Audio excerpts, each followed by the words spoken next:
बिस्मिल्लाहिर्रहमानिर्रहीम। अस्सलाम वालेकुम। आज मैं आपके साथ काबली पुलाव की रेसिपी शेयर कर रही हूँ। काबली पुलाव अफ़गानिस्तान, पाकिस्तान और सेंट्रल एशिया के दीगर हिस्सों में बनाई जाने वाली पुलाव की एक किस्म है। इसमें चावल के साथ गोश्त, रेजन्स, कैरेट्स और नट्स शामिल किए जाते हैं। अफ़गानी कुज़ीन में गोश्त के फ्लेवर को डोमिनेंट रखा जाता है, इसलिए इसमें बहुत कम मसालों का इस्तेमाल होता है। इसमें कुछ ख़ास साबुत मसाले इस्तेमाल किए जाते हैं जो इसके फ्लेवर को इन्हेंस कर देते हैं। इलाके के लिहाज से इसे मुख्तलिफ वेरिएशंस के साथ बनाया जाता है। गोश्त का नमकीन जायका गाजरों और किशमिश की मिठास के साथ इस पुलाव के जायके को बहुत ही मुनफरिद और फ्लेवरफुल बनाता है। तो चलें इसे बनाना शुरू करते हैं।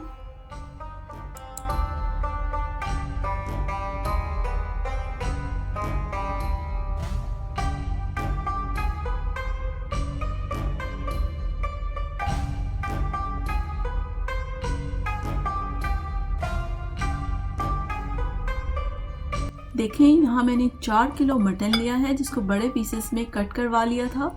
यहाँ मैंने रान का गोश्त इस्तेमाल किया है और कुछ शैंक्स हैं। इसको अच्छी तरह से धोने के बाद पैन ड्राई कर लिया है। आप काबली पुलाव बनाने के लिए बीफ का भी इस्तेमाल कर सकते हैं। रान का गोश्त और स्पेशली ये शैंक्स, जिसे बोंग या मछली का गोश्त भी कहते हैं, ये बहुत ही लजीज तैयार होता है। अब हम एक ख़ास मसाला तैयार करेंगे जिससे काबली पुलाव का असल फ्लेवर आता है। इसके लिए हमें कुछ खड़े मसालों की ज़रूरत है, जिसमें मेरे पास 3 टेबलस्पून ज़ीरा है, 2 टेबलस्पून काला ज़ीरा या शाह ज़ीरा है, 1-1 इंच के 3 दालचीनी के टुकड़े हैं, 12 बड़ी इलायचियाँ हैं और 20 हरी इलायचियाँ हैं। अब इन तमाम मसालों को कोर्स पाउडर की फॉर्म में ग्राइंड कर लेंगे। मैंने ये मसाला 4 किलो गोश्त के लिए बनाया है। अगर आप 1 किलो गोश्त से काबली पुलाव बनाना चाहते हैं तो आप इसी रेशो से 1 किलो गोश्त के लिए काबली मसाला तैयार करेंगे।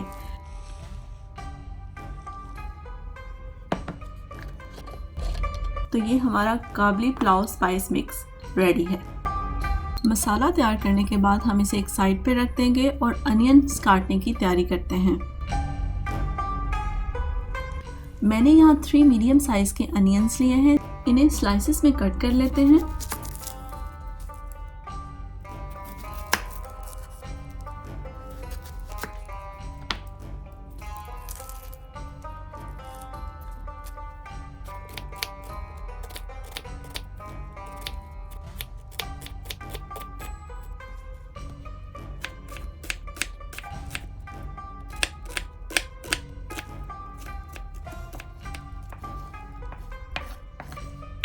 अब स्टोव ऑन करेंगे और एक बड़ी कढ़ाई में 2 कप ऑयल गरम करेंगे।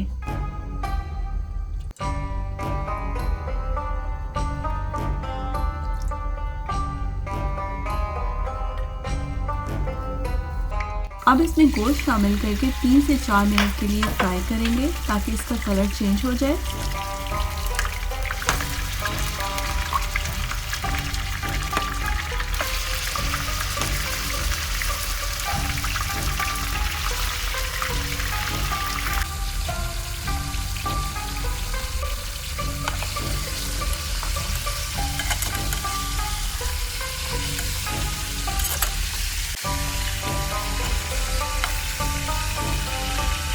अब इसमें स्लाइस्ड अनियंस भी शामिल कर देंगे और हाई हीट पे इन्हें भी भूनते रहेंगे यहाँ तक कि प्याज सॉफ्ट होना शुरू हो जाए।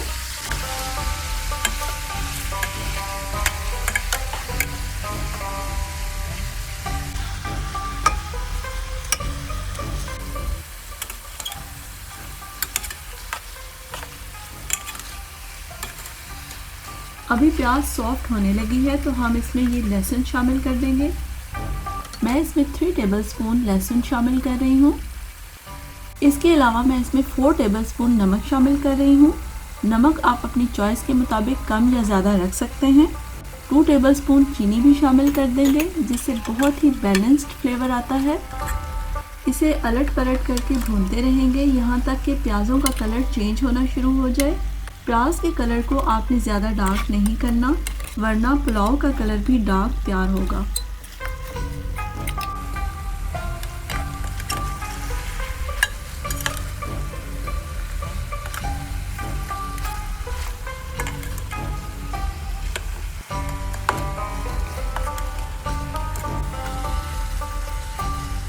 देखिए प्याज़ों का कलर चेंज होना शुरू हो गया है। अब इस स्टेज पे हम इसमें काबली पुलाव स्पाइस मिक्स शामिल कर देंगे जो हमने पहले से ग्राइंड करके रखा है। मैं इसमें 3 टेबलस्पून ये मसाला शामिल कर रही हूँ। बाकी का मसाला हम चावलों में इस्तेमाल करेंगे।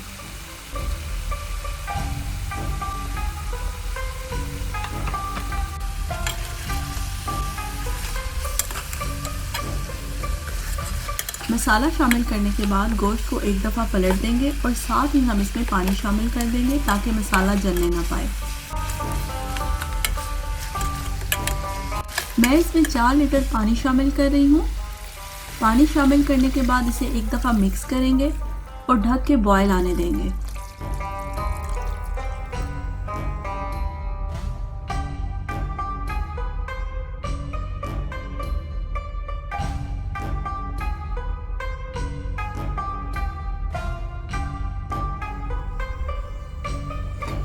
बॉयल आने के बाद इसे दोबारा से कवर कर देंगे और 2 घंटों के लिए मीडियम हीट पे पकने देंगे। इसी दौरान हम काबली पुलाव के लिए एक टॉपिंग तैयार करेंगे जिसमें गाजरों के साथ मेवाजात और नट्स भी शामिल किए जाते हैं। तो चले आए पहले गाजरों को जूलियन कट कर लेते हैं।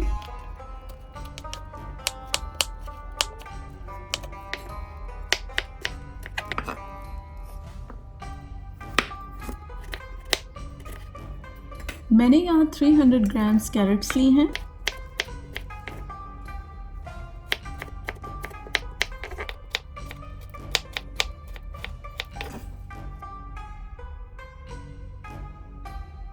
मैंने रेजन्स यानी किशमिश और बादामों को पहले से वॉश करके सोक कर दिया था। मैंने यहाँ 200 ग्राम्स किशमिश और 50 ग्राम्स बादाम लिए हैं। अब रेजन्स को इस तरह से ड्रेन कर लेंगे और बादामों को भी ड्रेन करके पील कर लेंगे।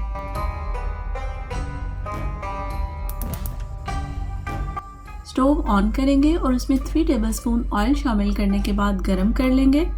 अब इसमें कटी हुई गाजरें शामिल कर देंगे और इन्हें 3 से 4 मिनट तक फ्राई करेंगे।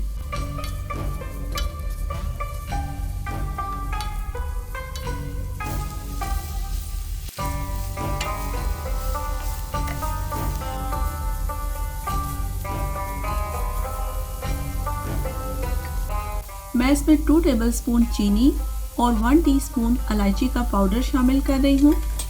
ये शामिल करने के बाद इन्हें मिक्स कर लेंगे। साथ ही बादाम और किशमिश भी शामिल कर देंगे और इसे मज़ीद 1 मिनट तक के लिए फ्राई कर लेंगे। स्टोव ऑफ कर देंगे और इन्हें कवर करके एक साइड पे रख देंगे। मैंने यहाँ 1.5 किलो यानी 1500 ग्राम बासमती चावल लिए हैं जिन्हें 2 से 3 मरतबा पानी से अच्छी तरह से धो लेंगे और इनका पानी ड्रेन कर देंगे। इसके बाद इन्हें गर्म पानी में 1 घंटे के लिए भिगो के रख देंगे।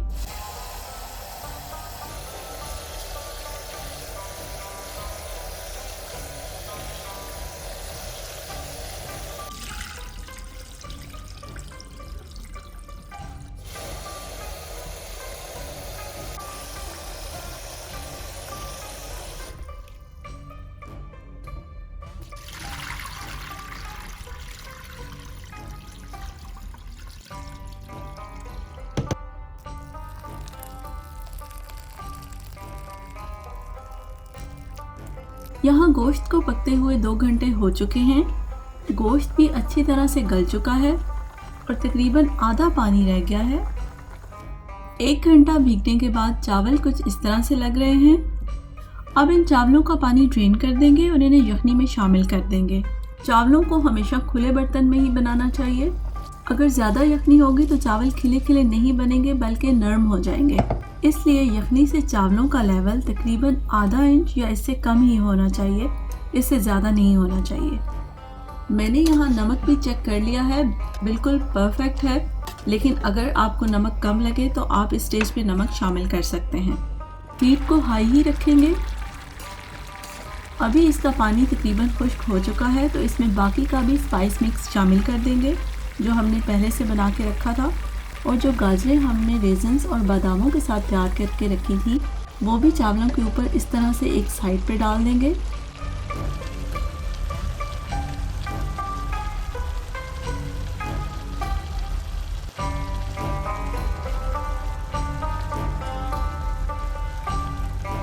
तकरीबन सारा पानी खुश्क हो चुका है।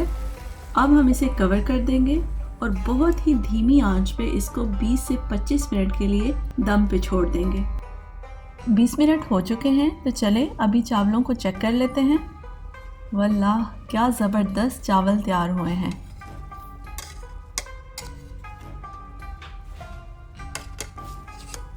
क्या खुशबू आ रही है।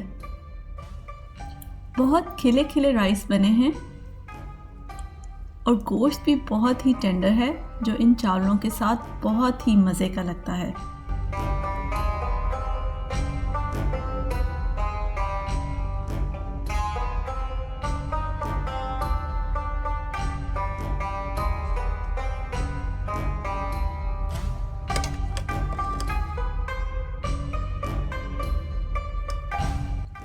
तो चलें डिश आउट करते हैं।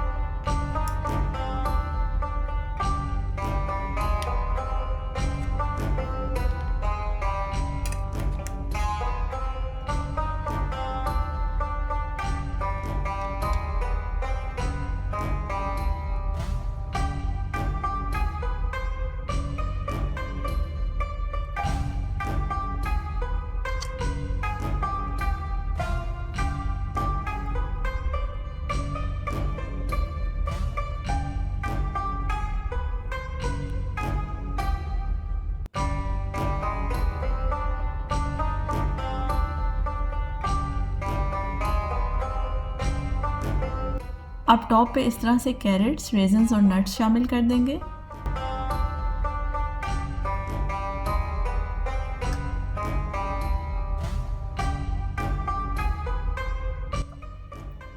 तो ये हमारा ज़बरदस्त सा काबली पुलाव सर्व करने के लिए बिल्कुल रेडी है। तो चलें टेस्ट भी करते हैं।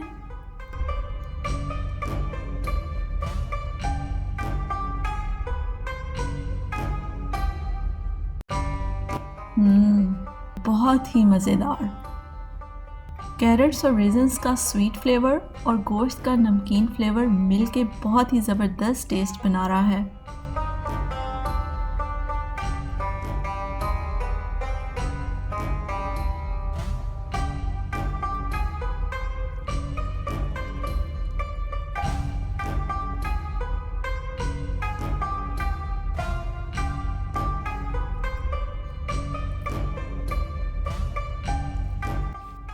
इसमें यखनी और स्पाइस का सारा जायका बहुत अच्छी तरह से रच बस गया है। इसका स्वीट और सॉल्टी फ्लेवर बहुत ही मज़े का लग रहा है।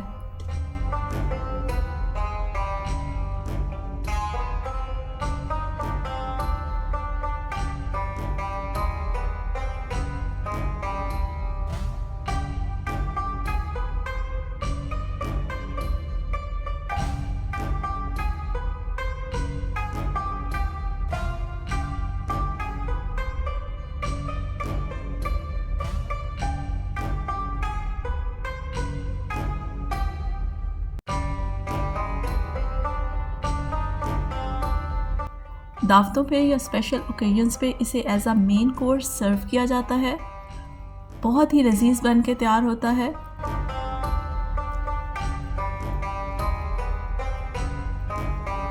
बहुत ही खुशबूदार और फ्लेवरफुल राइस हैं। तो आप भी इसे ज़रूर ट्राई कीजिएगा। रेसिपी अच्छी लगे तो प्लीज़ इसे लाइक और शेयर भी कर दीजिएगा।